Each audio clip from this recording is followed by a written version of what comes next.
नमस्कार दोस्तों, मेरा नाम है इस्माइल और इस्माइल स्टडी में आपका स्वागत है। आज का टॉपिक है हमारा BHIC 131 का यूनिट नंबर 2 यानी कि चैप्टर नंबर 2। इस चैप्टर में आज हम पता करेंगे कि भाई एक स्रोत के रूप में पुरातत्व विज्ञान और प्रमुख पुरातत्विक स्थल, इस चैप्टर का नाम है। ठीक है, यह पार्ट 1 है। ठीक है, आइए इसके बारे में जानकारी लेते हैं। फिर पहले है 2.1 प्रस्तावना है, देखते हैं प्रस्तावना में क्या है। ठीक है, इतिहास और पुरातत्व दोनों एक ही उद्देश्य की अतीत के पुनर्निर्माण में अपनी भागीदारी निभाते हैं। यानी कि जो इतिहास है और जो पुरातत्व साक्ष्य है, इस दोनों जो है अपना जो है पुनर्निर्माण के लिए, अतीत को पुनर्निर्माण के लिए फिर से उभारने के लिए बहुत अच्छा भागीदारी निभाता है। ठीक है,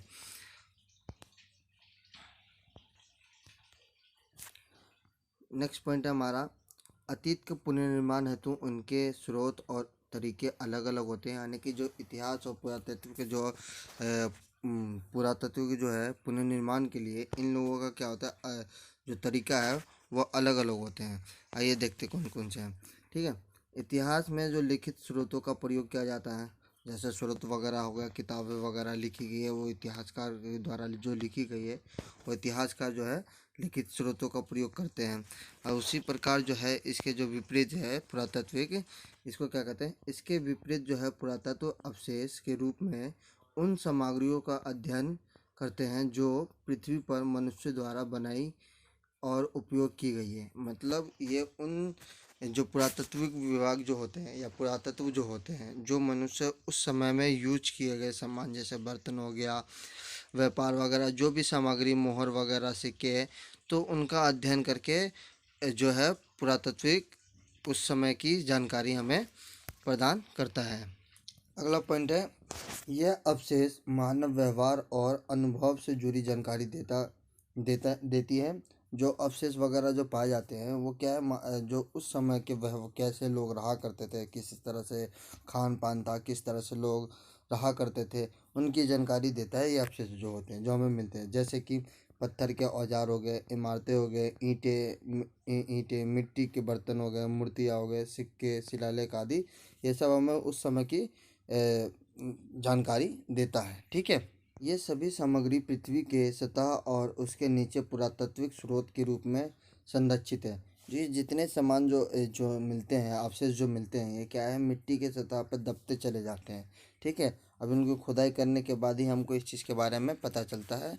ठीक है, अगला पॉइंट है कि मानव अतीत को मोटे तौर पर दो भागों में बांटा गया है। ठीक है, जो हमारे अतीत के बारे में जानने के लिए उसको दो भागों में बांट दिया गया है। ठीक है, आइए जानते हैं कौन कौन से हैं। पहला है ऐतिहासिक। ऐतिहासिक काल जो है, ऐतिहासिक काल की शुरुआत उस समय होती है जब लगभग 5000 साल पहले विभिन्न क्षेत्रों में लेखन कार्य शुरू हुआ था। मतलब ऐतिहासिक काल उस काल को कहा जाता है जहाँ पर लेखन कला स्टार्ट हो गया था, यानी कि लोग लिखना सीख गए थे, जो किताबें वगैरह या स्लेटें वगैरह लिखना चालू कर दिया था। ठीक है, उसे ऐतिहासिक काल कहते हैं।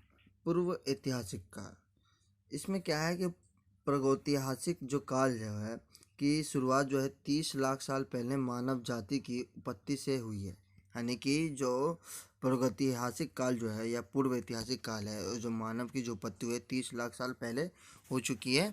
ठीक है, हालांकि पुरातत्व प्रागैतिहासिक काल तक ही सीमित नहीं है। जो पुरातत्व जो है, जो सामान वगैरह जो हमें मिलते हैं, पुरातत्व है, जो अवशेष मिलते हैं, वो प्रागैतिहासिक काल तक सीमित नहीं है। उससे हो सके उससे पहले की भी हो, कुछ और जीवन काल जो हो सके उससे जो अस्तित्व में हमें मिलते हैं, जो भी पुरातत्व सामान मिलते हैं, उसकी हम पुरातत्विक विभाग जो है उसकी जानकारी लेना चालू कर देता है।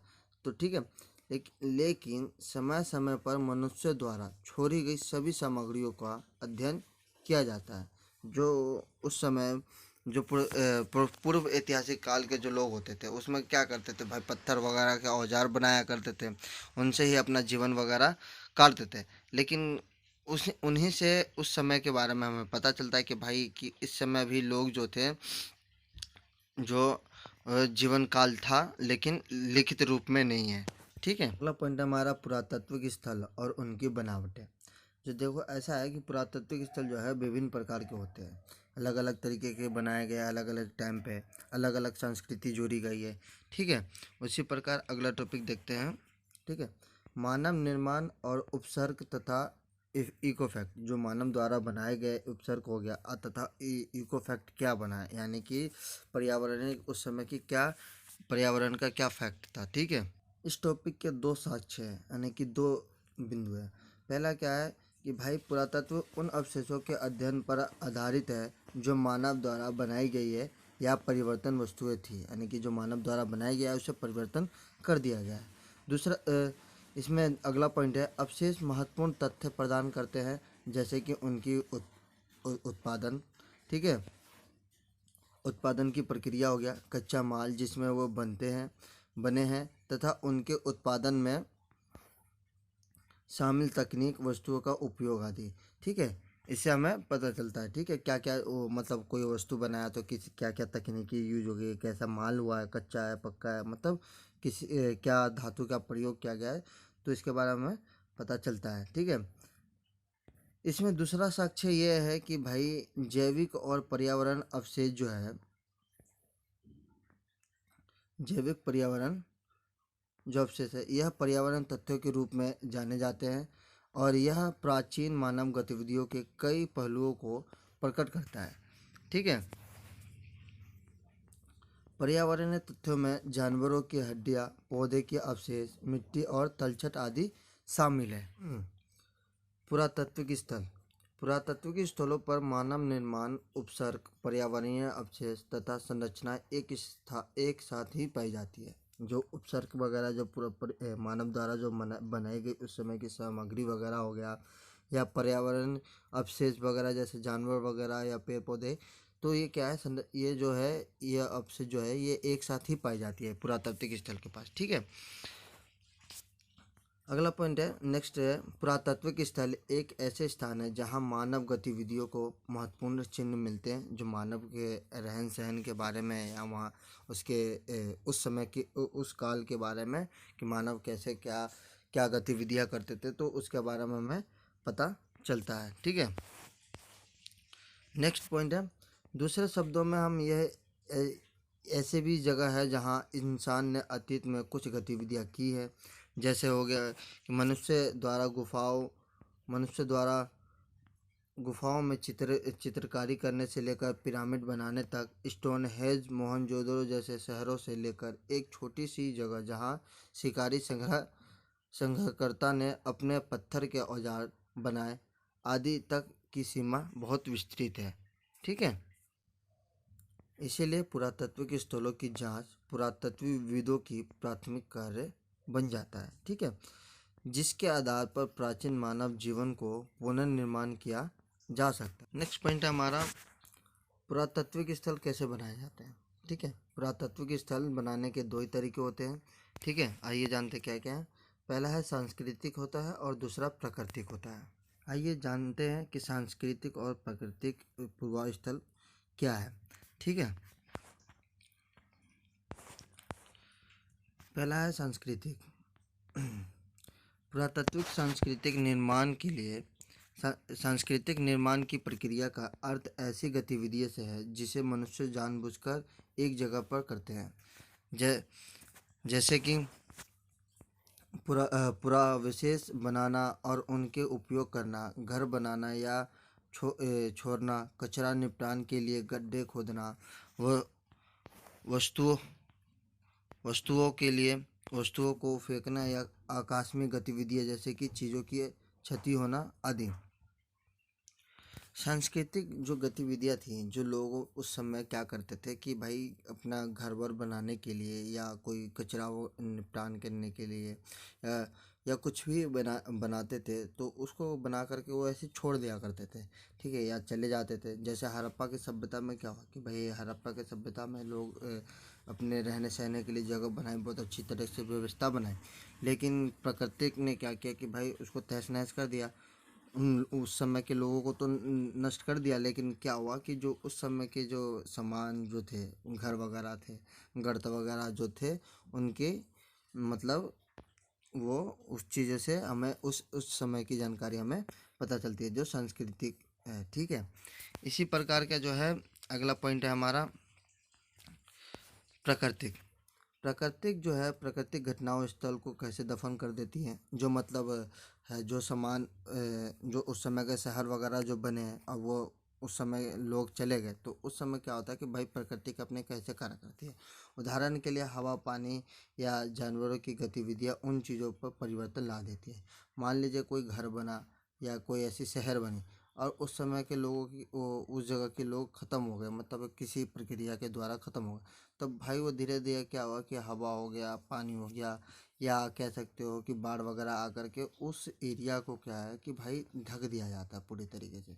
ठीक है, ढक देने के बाद क्या होता है कि भाई वो तो एक जो पूरे तरीके से बंजर बना देता है, जबकि वहाँ की जो लोग वगैरह रहा करते थे या घर वगैरह थे वो उसी तरह से है। ठीक है, इसी में एक जो है एक चित्र है कालीबंगा का है, जो मतलब पहला चित्र में जो दिखाया गया आपको कि इसमें मतलब पूरे तरीके से एकदम सपाट है, बिल्कुल खेत की तरह, लेकिन जब इसको खोदा गया, जब इसकी साक्ष्य जानकारी निकाली गई तो अंदर से पूरी एक बस्तियाँ बनकर निकली थी। ठीक है, नेक्स्ट पॉइंट है जो मनुष्य द्वारा छोड़ने के बाद एक स्थल पर मौजूद है। दूसरा है हवा, सूरज, बारिश धीरे धीरे इन संरचनाओं को मिटा देती है, जैसे मैं आपको पहले बता दिया। ठीक है, हवा द्वारा हवा द्वारा लाई गई रेत या बारिश द्वारा लाए गए तलछट धीरे धीरे स्थलों पर जमा हो जाती है। ठीक है, कभी कभी बाढ़ के कारण रेत जमा होने से स्थलों और उसके कुछ भाग दफन हो जाते हैं। ठीक है, नेक्स्ट पॉइंट है हमारा पुरातात्विक विधियाँ। जो पुरातात्विक स्थलों को जानने के लिए या खोजने के लिए क्या क्या विधियाँ हुआ करती थी उसके बारे में पता करते हैं। ठीक है, पुरातात्विक साक्ष्य एकत्रित करने के लिए यानी कि इकट्ठा करने के लिए उसके दो तरीके हुआ करते थे। पहला था पुरातात्विक अन्वेषण या सर्वेक्षण, और दूसरा होता है पुरातात्विक खुदाई। यह भी हम अगले इसी वीडियो में पढ़ेंगे। ठीक है, आइए जानकारी लेते हैं। ठीक है, पुरातात्विक अन्वेषण।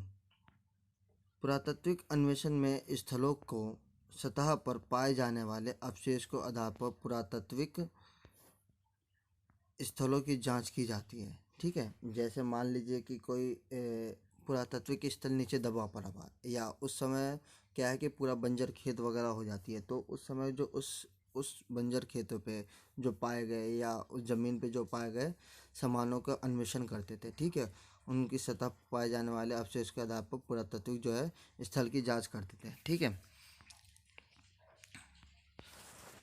नेक्स्ट पॉइंट है हमारा पुरातत्व द्वारा यह कार्य एक क्षेत्र या किसी विशेष क्षेत्र में पुरातात्विक स्थल को खोजने के लिए किया जाता था।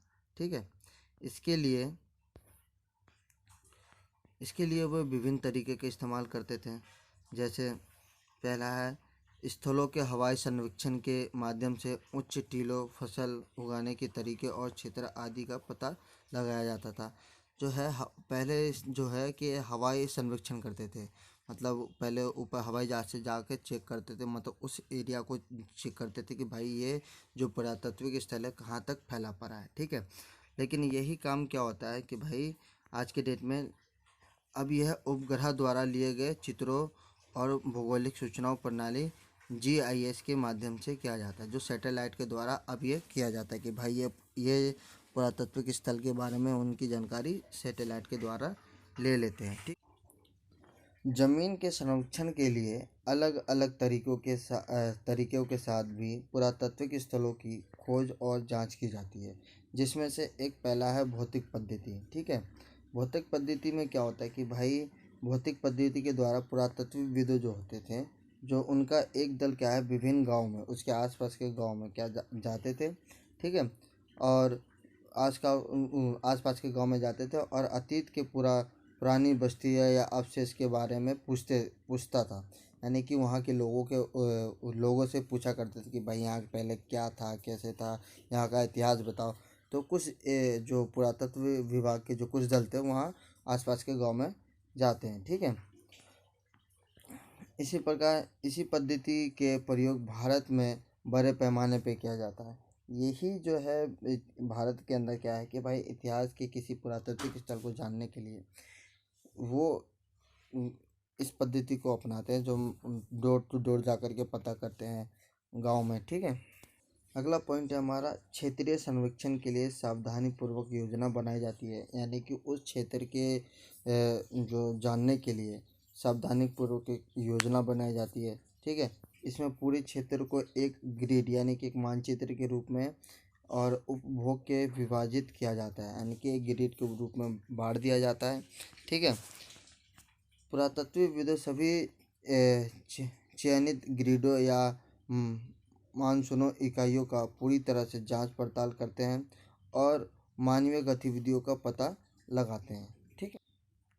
पुरातात्विक स्थलों को एक वैश्विक स्थान निर्धारित प्रणाली यानी कि जीपीएस के साथ रेखित किया जाता है। यानी कि जो उस एरिया को क्या करते थे, तो मान लीजिए एक एरिया, उसको जीपीएस के तहत उसको रेखांकित किया जाता था। ठीक है कि हाँ ये एरिया यहाँ तक है, मतलब जीपीएस के द्वारा उनकी दर्शाया जाता था। ठीक है।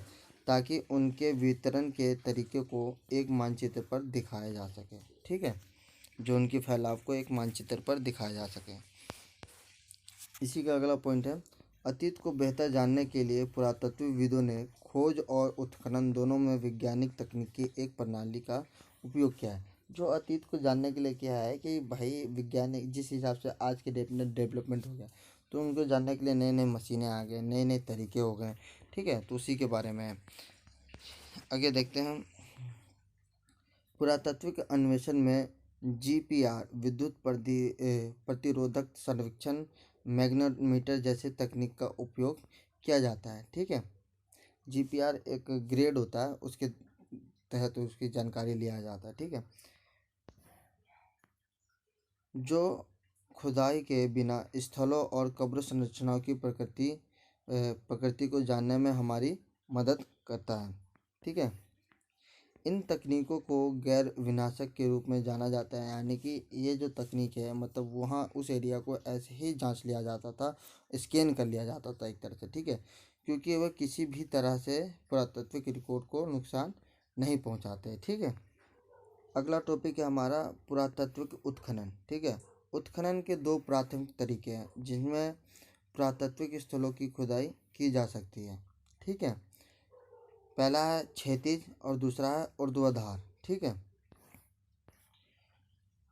यदि यदि हम स्थल के किसी भी विशेष चरण के बारे में विस्तार से जानने चाहते हैं कि लोग किस तरह रहते थे, तो स्थल की क्षैतिज रूप से खुदाई की जा सकती थी। आपको याद है कि पिछले वीडियो में मैंने बताया था कि भाई क्षैतिज जो होता है कि भाई जैसे ये एरिया है, तो इस जगह पर क्या है, जो पुरातत्व विभाग हो उसको क्षैतिज यानी कि हल्का ऐसे तिरछा खोदते हुए चलते हैं, यानी कि इस सतह की जानकारी लेते हैं। ठीक है। और ऊर्ध्वाधर होता है, मतलब कि जैसे सतह है इसको सीधा एकदम नीचे एकदम गड्ढे की तरह खोदते चले जाते हैं। ठीक है। अगला पॉइंट है, क्षैतिज खुदाई में स्थल के एक बड़े हिस्से के एक विशेष गतिविधियों को उजागर करने के लिए धीरे धीरे खुदाई की जाती है। अगला पॉइंट है, ऊर्ध्वाधर खुदाई में छोटे क्षेत्रों की खुदाई की जाती है। जो छोटी छोटी एरिया होती है उनकी खुदाई की जाती है, उनकी वहाँ की जानकारी लिए जाते हैं। ठीक है। अगला पॉइंट है इसी तरह से, ऊर्ध्वाधर उत्खनन से हमें पुरातात्विक स्थलों पर हुए विभिन्न सांस्कृतिक चरणों की क्रमिक बसावट के बारे में पता चलता है। नेक्स्ट बिंदु है, पुरातात्विक उत्खनन एक विनाशकारी प्रक्रिया है। भाई जो पुरातात्विक उत्खनन होते हैं वो एक विनाशकारी प्रक्रिया क्यों है? क्योंकि भाई उस समय की जानकारी लेने के लिए लोग वहाँ की खुदाई कर देते हैं और उसको फिर से रीओपन नहीं किया जा सकता, उसको फिर से दोबारा बनाया नहीं जा सकता, इसलिए वो खतरनाक है। कई सारे कारण हैं, क्योंकि इसमें चीज़ों को उजागर करने के लिए पुरातात्विक जमाव को हटाने की आवश्यकता होती है। जो पुरातात्विक जमाव जो है, परत बाई परत जो मिट्टी दल करके दब करके रखी पड़ी है सामान्य, उनको फिर से दोबारा बनाया नहीं जा सकता। ठीक है। यह एक अपर अ, अपरिवर्तनीय प्रक्रिया भी है, यानी कि इसको परिवर्तन नहीं किया जा सकता, जिसमें एक बार खुदाई के बाद जमाव को पुनः ठीक नहीं किया जा सकता, उनको फिर से उसी तरह से नहीं रखा जा सकता। ठीक है। इसलिए पुरातात्विक तथ्यों के विवरण और रिकॉर्डिंग में अत्यधिक सावधानी रखते हैं। ठीक है। नेक्स्ट पॉइंट है हमारा इसी का, पुरातात्विक अन्वेषण और उत्खनन द्वारा इकट्ठा किए गए तथ्य हमें अतीत को समझने के में काफ़ी मदद करता है। ठीक है, इस चैप्टर का पहला पार्ट आज कंप्लीट हो गया है। इस चैप्टर के 3 पार्ट आएंगे। ठीक है, पार्ट इसके 3 आएंगे और तीनों पार्ट में आपको उम्मीद है कि इस चैप्टर के पूरे डिटेल से बता दिया जाए और उम्मीद करता हूँ कि इस चैप्टर में आपको पूरी तरीके से समझ में आ गया है। और हाँ, एक छात्र का स्टूडेंट का एक कमेंट आया था कि सर कि ड्यू का सिलेबस भी पढ़ा दो। तो ऐसा है कि ड्यू और इग्नू या किसी भी फर्स्ट ईयर के एक ले लो, किसी भी कॉलेज के, तो उसके क्या है कि सेम है टॉपिक, मतलब जो है सेम है, बशर्ते टॉपिक आगे पीछे है। इतिहास हिस्ट्री की जो है वो सेम है, लेकिन बस टॉपिक आगे पीछे है।